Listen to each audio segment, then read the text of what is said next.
Hello, it's me and Alice. Welcome back to the weird side of YouTube. I'm your host, author D-Sick Knife, and today my co-host is Alice Little. Today, we thought that we would continue reading Alice's Adventures in Wonderland. At least one more chapter. What do you say? Again.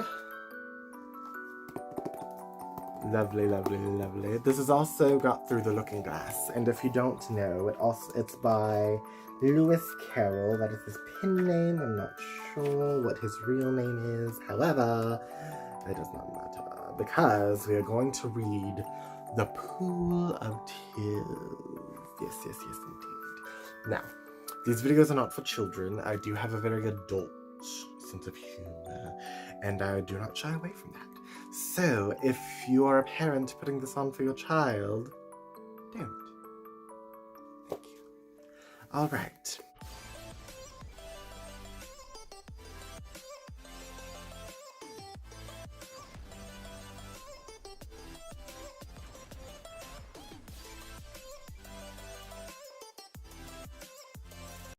Chapter 2. The Pool of Tears. Curiouser and curiouser, cried Alice. She was so much surprised that for the moment she quite forgot how to speak good English.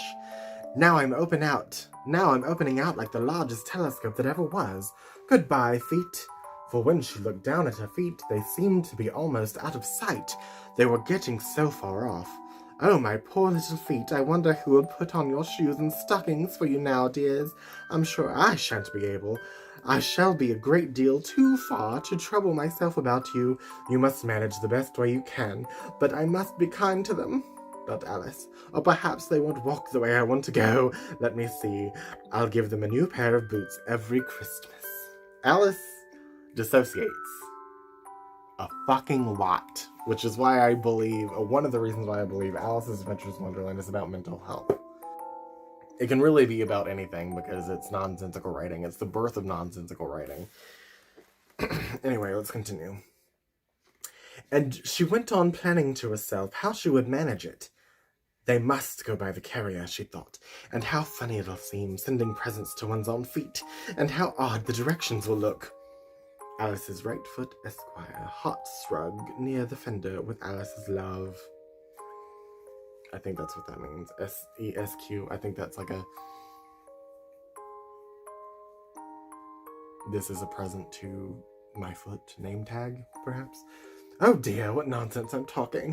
Just then, her head struck behind the roof of the hall.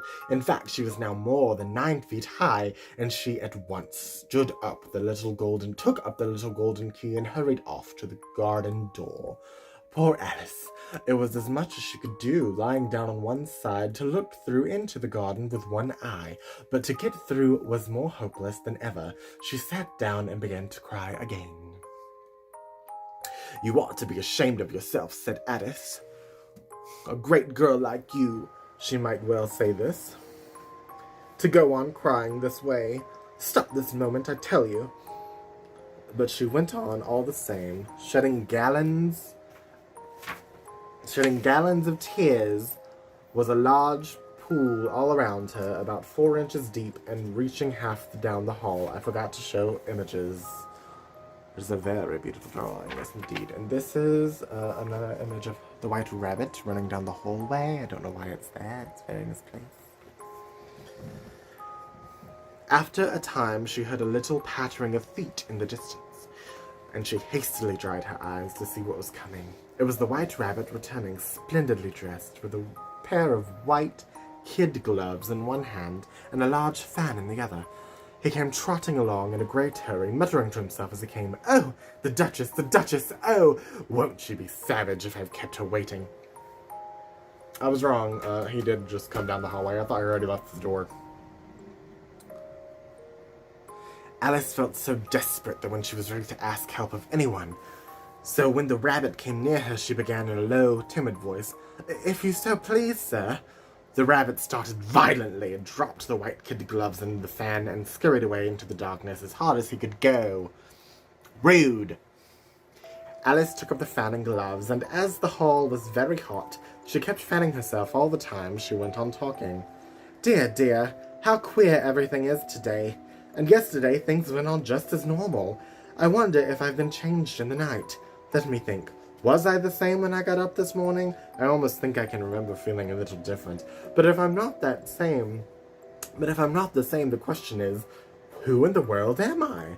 Ah, that's the great puzzle. And she began thinking over all the children she knew that were the same age as herself to see if she could have been changed for any of them.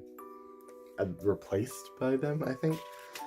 I'm sure I'm not Ada, she said, for her hair goes in such long ringlets and mine doesn't go in ringlets at all. And I'm sure I can't be Mabel, for I know all sorts of things, and she knows such a very little. Besides, she's she, and I'm I, and oh dear, how puzzling it all is. She's a bitch, she just called one of her classmates stupid.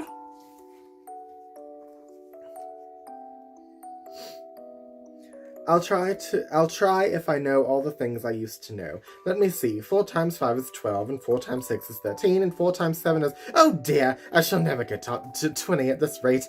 However, the multiplication table doesn't signify. Let's try geography. London is the capital of Paris, and Paris is the capital of Rome, and Rome is... No, that's all wrong, I'm certain. I must have been changed from Mabel.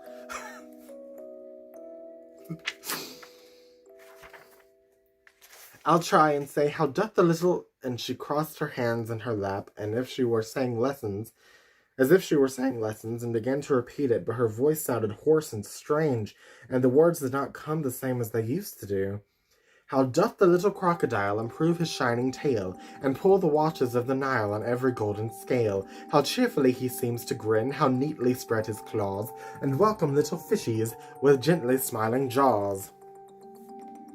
I'm sure those are not the right words, said poor Alice, and her eyes filled with tears again as she went on. I must be Mabel after all, and I shall have to go and live in that poky little house, and have next to no toys to play with, and oh, ever so many lessons to learn. No, I've made up my mind about it. If I'm Mabel, I'll stay down here. It'll be no use. They're putting their heads down and saying, come up again, dear. I shall only look up and say, who am I then? Tell me that first, and then if I look like being that person, I'll come up. If not, I'll stay down here till I'm somebody else. But oh dear, cried Alice with a sudden burst of tears, I do wish they would put their heads down. I am so very tired of being all alone here. As she said this, she looked down at her hands and was surprised to see that she had put on one of the rabbit's little white kid gloves while she was talking. How can I have done that? She thought. I must be growing small again. She got up and went to the table to measure herself by it, and found that, as nearly as she could guess, she was now about 2 feet high, which was going on shrinking rapidly. She soon found out that the cause of this was the fan she was holding, and dropped it hastily just in time to avoid shrinking away altogether. That was a narrow escape, said Alice, a good deal frightened at the sudden change, but very glad to find herself still in existence. And now for that garden. She ran with all her speed back to the little door, but alas! The little door was shut again, and the little golden key was lying on the glass table as before, and things are worse than ever, thought the poor child, for I never was so small as this before, never. And I declare it's too bad that it is. And she said these words, her foot slipped, and in another moment, splash, she was up to her chin in salt water. Her first idea was that she had somehow fallen into the sea, and in that case I can go back by the railway, she said to herself. Alice had been but to the seaside once in her life, and had come to the general conclusion that wherever you go on to the English coast you find a number of bathing machines in the sea, some children digging in the sand with wooden spades, then a row of lodging houses, and behind them a railway station. However, she soon made out that she was in the pool of tears that she had wept when she was 9 feet high. Do you like my light? It's beautiful. I wish I hadn't cried so much, said Alice as she swam about, trying to find her way out. I shall be punished for it now, I suppose, by being drowned in my own tears. That will be a queer thing, to be sure. However, everything is queer today. Yes, indeed. Just then she heard something splashing about the pool in a little way off, and she swam nearer to make out what it was. At first she thought it must have been a walrus or a hippopotamus, but then she remembered how small she was now, and she soon made out that it was only a mouse that had slipped in like herself. Would it be any of use now, thought Alice, to speak to this mouse? Everything is so out of the way down here that I should think that very likely it can talk. At any rate, there's no harm in trying, so she began, "Oh, mouse, do you know where the way out of this pool?" "I am very tired of swimming about here, mouse." Alice thought this must have been the right way of speaking to a mouse. She had never done such a thing before, but she remembered having seen in her brother's Latin grammar, "a mouse, of a mouse, of a mouse, a mouse, a mouse." The mouse looked at her rather inquisitively and seemed to her to wink with one of its little eyes, but said nothing. "Perhaps it doesn't understand English," thought Alice. "I dare say it's a French mouse, come over with the William the Conqueror." For all her knowledge of history, Alice had no very clear notion how long ago anything had happened, so she began again. "Oui est machete?" which was the first sentence in her French lesson book. The mouse gave a sudden leap out of the water and seemed to quiver all over in fright. "Oh, I beg your pardon," cried Alice hastily, afraid that she had hurt the poor animal's feelings. "I quite forgot you don't like cats." "Not like cats," cried the mouse in a shrill, passionate voice. "Would you like cats if you were me?" "Well, perhaps not," said Alice in a soothing tone. "Don't be angry about it. And yes, I wish I could show you our cat Dinah. I think you'd take a fancy to cats if you could only see her. She is such a quite dear, quiet thing," Alice went on, half to herself as she swam lazily around in the pool. "And she sits purring so nicely by the fire, licking her paws and washing her face. And she is such a nice, soft thing to nurse. And she's such a capital one for catching mice." "Oh, I beg your pardon," cried Alice again, for this time the mouse was bristling all over, and she felt certain it must be really offended. "We won't talk about her any more if you'd rather not." "We indeed," cried the mouse, who was trembling down to the end of his tail, "and if I would talk about such a subject. Our family always hated cats, nasty, low, vulgar things. Don't let me hear the name again." "I won't indeed," said Alice, in a great hurry to change the subject of conversation. Are you fond of dogs?" The mouse did not answer, so Alice went on eagerly. "There is such a nice little dog near our house. I should like to show you. A little bright-eyed terrier, you know, with such long curly brown hair. And it'll fetch things when you throw them, and it'll sit up and beg for its dinner, and all sorts of cute things. I can't remember half of them, and it belongs to a farmer, you know, and he says it's so useful it's worth £100. He says it kills all the rats, and—" "Oh dear," cried Alice in a sorrowful tone, "I'm afraid I've offended it again." For the mouse was swimming away from her as hard as it could go, and making quite a commotion in the pool as it went. So she called softly after it, "Mouse dear, do come back again, and we won't talk about cats or dogs either, if you don't like them."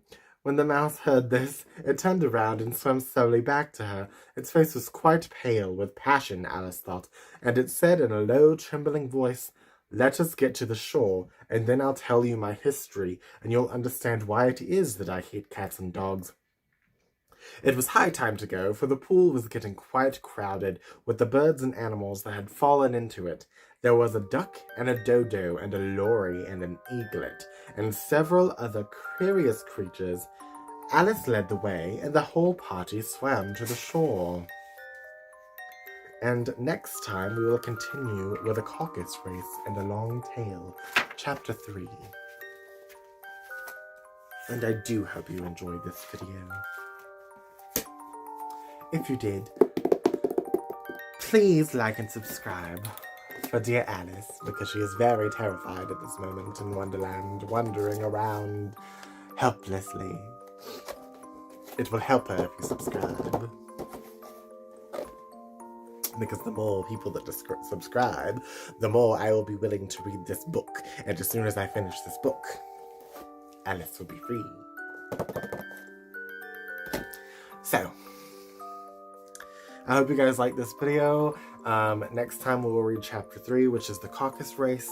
And I love you guys. And you can catch me on all social media at author DC Knipe. And I'll just see you guys next time. Bye!